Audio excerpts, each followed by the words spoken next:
Hello everyone and welcome to another Warleader PvMP video.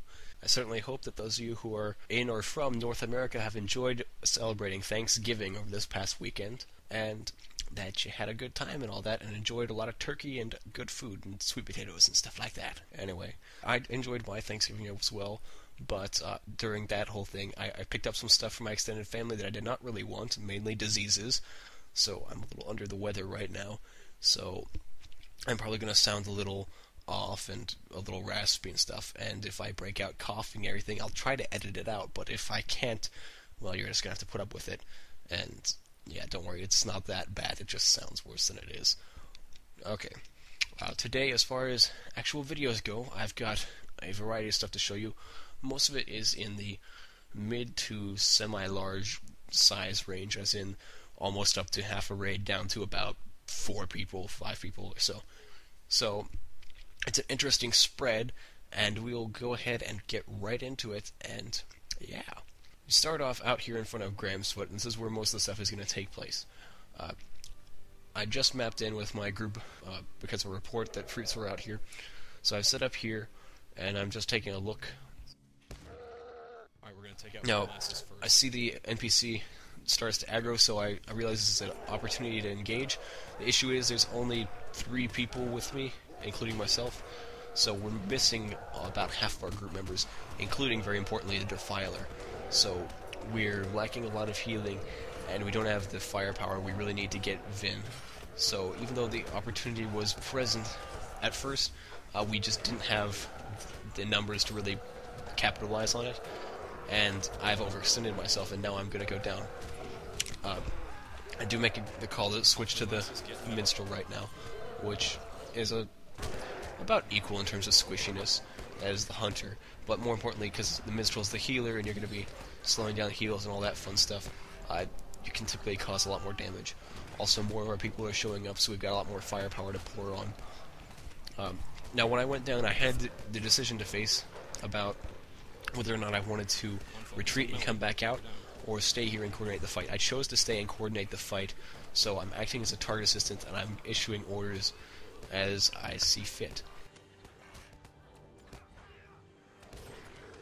Alright, now our Defiler is out here, but one thing he's doing is he's in melee range, and he's doing a lot of damage right now, which is not exactly the best use of his abilities, and I don't really notice him right now, but I'm going to notice him in just a little bit, and I'll tell him to get back out of there. Yeah, right there. Poop on back out of there. Now, unfortunately, he is about to take a Heartseeker, but he should survive that. Everyone else get on Melisson.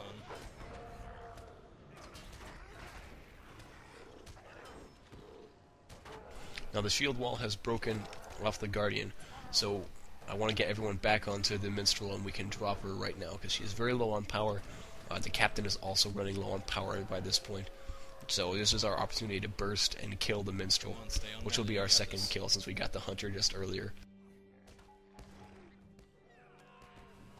In the corner there, Tormac has shown up. He is another Minstrel. He is currently in War Speech, so he's not going to be saving the other one. Alright, good job. But I still want to get everyone focused on him immediately. As you can see, we've also got a Warleader who's shown up, and also another Defiler, and those two have really helped tip the scales here and turn the tide of this entire engagement. Fortunately, a Defiler just went down, but the Warleader pops his res and he gets me and the Defiler back up. So our healing just went up by quite a bit, so we should be able to stabilize this front. A Burglar has joined our opponent's forces, and they appear to have gotten most of their dead back up. Melee's back, and the mech through the Hunter is also up now. So it's a bit of a stalemate at this point. And we're going to try to burst Tormac here, but unfortunately we're a little slow on the focus fire, and he's going to just barely get away, especially because Melee is moving up, and so he's going to have the Minstrel tossing heals plus the Captain tossing heals, and now he's gone a bit too far.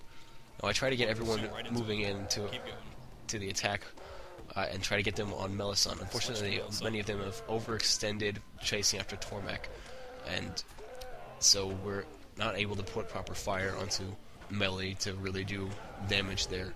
And so we're going to have to disengage. In addition, I just lost one of my wargs to Link Deadness, so that took out a person out of the fight, so we don't have the firepower to sustain our advance.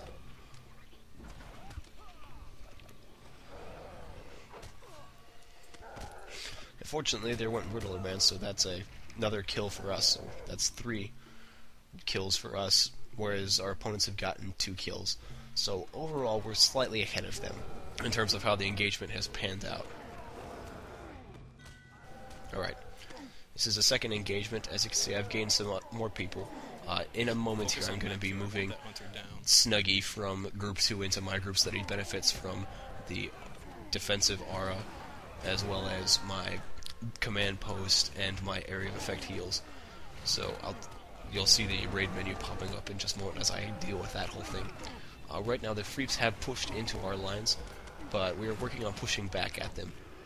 Naturally, Burglar hits hips. He was pretty squishy, so if he hadn't hips right then, there's a good chance we could have burned him. But, you know, escape skills, what can you say? They're going to get away, mostly. Alright, now I want everyone to go ahead and push forward, because we've got multiple war leaders on the field, even if only one's in this group. Unfortunately, our people are not pushing very effectively, and they're spending too much time going after heavies, which really isn't going to do anything. The Guardian's going to get away, the Captain's getting away, and the Freeps have managed to regroup, whereas they were split in 2 for a moment there, which was an opportunity for us to actually push and try to get a kill or 2, but we missed it.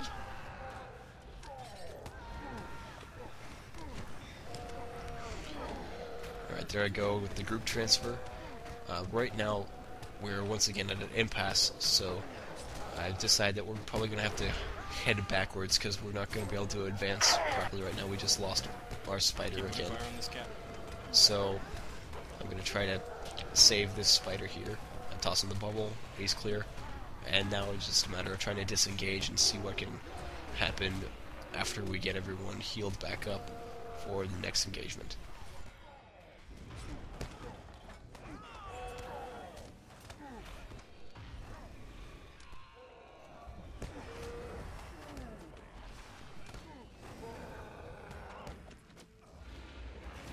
Now everyone has cleared the engagement zone, and now we can back up towards the one-shotters and finish our disengagement.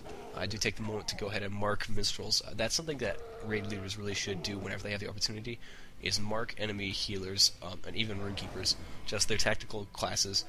They're squishy, they hit really hard, they heal, they're target priorities at pretty much all times, and being able to visually identify them is just a great boon in a fight. I see Tormak, he came up, and you can see that sun on his head from a mile away, so he was very, very foolishly overextending, and we caught him and made him eat it because of that. Good kill. Alright, the rest of the Freeps are starting to push into our lines. Ideally, what we want to do here is hold their push for a moment, and then push back into their lines. Go after Melisson. Tormak just came up. I want to get Tormak. So I call it out. I get behind the rock. Unfortunately, I don't have anyone else following me right now. I'm all alone here trying to get Tormak, and he's already booking it out of the engagement zone as much as he can. So I go ahead and toss the bubble onto my warg as he's trying to get out of there, and I start disengaging myself.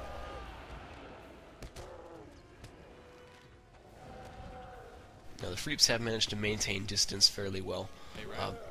I'm not totally sure why people are going after the burglar. I mean, yes, he's a squishy, well, this particular burglar is, but it still is a very poor target in any engagement, really.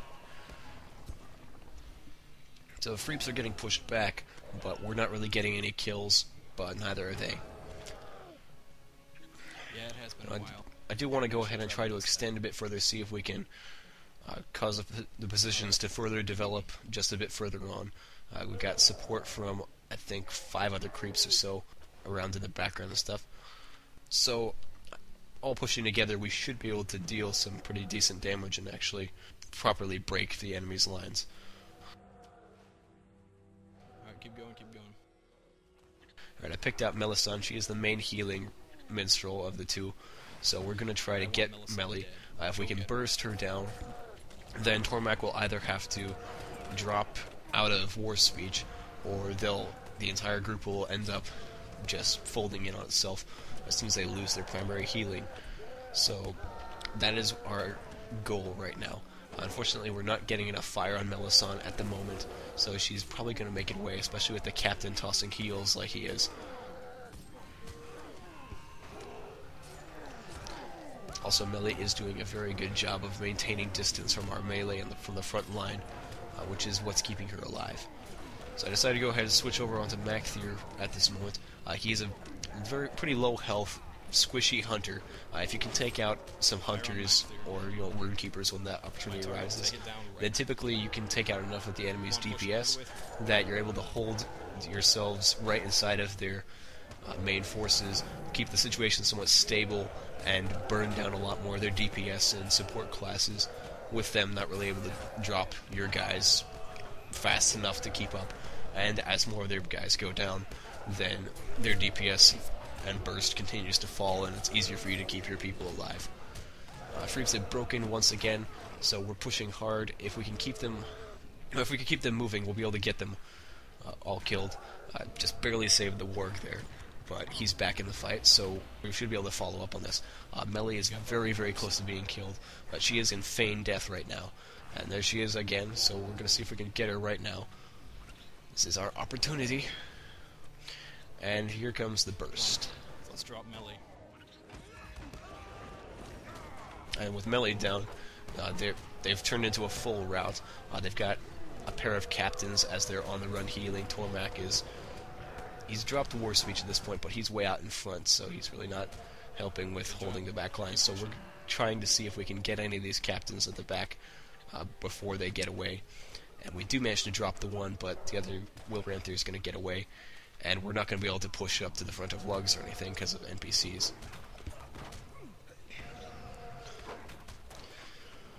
But we do manage to catch Macthier right here. The warg's got him stunned, and we get that last kill, and now it's time to get out of there while we still can. So we're going to pull back to the north wall, stabilize our lines as much as we can, and then fully disengage and come back in once again.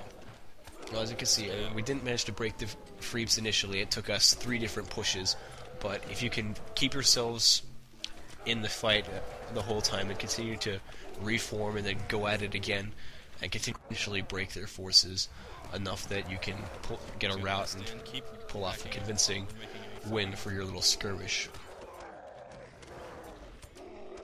Right here, everyone else is out, so disengage. Alright, this is the next engagement here. This is a different group from last time. It's still about the same number of people in it. Meaning my target. Now, the Freeps are up to almost an entire raid, but they're going up against another, about half raid or so of creeps besides this group. We've managed to loop around and come at them from the flank, so we've picked out some minstrels as targets, and we're going right in there, and we're going to just tear them up. If we can wipe out the minstrels, obviously that is going to create a healing vacuum, and it's really going to cause the entire group to fold. And we've managed to catch this minstrel and this healing runekeeper inside the blight, and they're both going to go down really fast. So there, those two are gone. Miloran is overextended, so I go ahead and tell people to get on him. We've got about half the raid following Shada Azuka's target, and the other half is following my target in the back here, as well as some of the ungrouped guys. Miloran, being able to drop him while he's still overextended is just great because you don't have to deal with that champion AoE stun and such. It also wipes out DPS, so that helps us continue to maintain momentum as we push forward. Unfortunately, we spent a little bit too much time there, so we've lost most of the group. Back here we do drop Liz, so that gets us one more kill in the back lines, and that's it. Alright, this is a small group of tribe mates of mine, so there's 4 of us, 2 Black Arrows, Warleader, Defiler. We're operating next to a larger group of creeps, and we're kind of supporting their efforts in our own way, basically picking our own targets and getting what kills we can. Right there we dropped a level 61 Minstrel, and now we're trying to drop this Runekeeper over here. Basically, because we're the smaller group, we have freedom to be a bit more mobile and to pick and choose targets as we will, while the main group of creeps is the one that's really getting in the creeps' faces and holding the line and doing the major pushing, whereas we can move around a little bit and then pick a target that will really cause some crippling damage, and then get in there and get the job done. I have to say, if you've got some solid people, great way to play a fight, different from being just part of the standard raid and everything. It's a little more interesting because you don't have the same kind of leeway that you do with an entire raid for what you can push and such and get away with, but it's interesting just to be able to see how few people you can take and make a significant impact upon a large battle and such.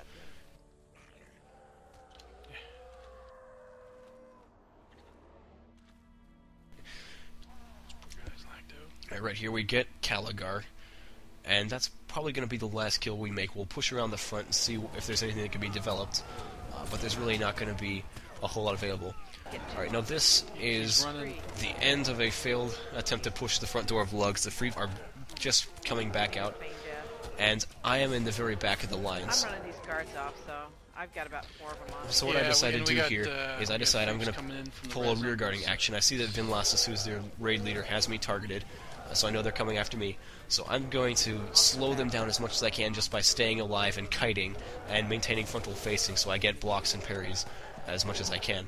And just be a good meat shield and just slow the freeps down so that everyone else can get away. I get the bubble right there. That's going to extend my life by about 18 seconds just because I'm able to get off multiple heals while I've got the bubble up, which means that they've got more to burn down once the bubble eventually goes down after it's 15 seconds. So that just keeps me alive that much longer. And so there you see I delayed them by about 30 seconds in total and bought a lot of time for everyone else to get away. Everyone else in my group got clear. Pretty much all the other creeps managed to get clear of that engagement zone. Yeah, and I'm going down so the side of the hill. For a rearguarding action, that was pretty successful. Which just goes to show what you can do with heavily armored, high health Warleader if you know what you're doing. Use the. Alright, well that's all I've got to show you this time. My next video should be coming out pretty soon. It's going to have some smaller engagements and stuff in it. Once again, it'll be me talking. I'm going to try to cut back on the musical montage video extravaganzas for a little bit, just to give everyone a break from that. Yeah, in other news, episode 20 of Through the Palantir is up. I've done that episode alone, and for the foreseeable future, the Through the Palantir podcast is going to be run by me alone. So that's a place where I will be talking a lot more in depth about the game and all more aspects of it and stuff. So if you're looking for that kind of stuff instead of focused mostly on war leaders in player versus monster play, that's where you want to check out, which you can see the information on how to find that on your screen right about now. Other than that, enjoy Cyber Monday if you're celebrating that. Make purchases while they're at discount if you're going to make purchases, but don't feel obligated to make a purchase just because there's a discount. I mean, you don't want to be easily swayed by trivial little things as saving money on something you didn't really want in the first place. Use your brain on this whole thing. Just want to make sure you're doing that. Not that I don't trust you, but I have to make sure I wouldn't be able to sleep tonight and rest easily if I hadn't done that and made sure that I'd given the right message out and everything. Alright. Okay. Well, that is all for this time. Ugmog is out.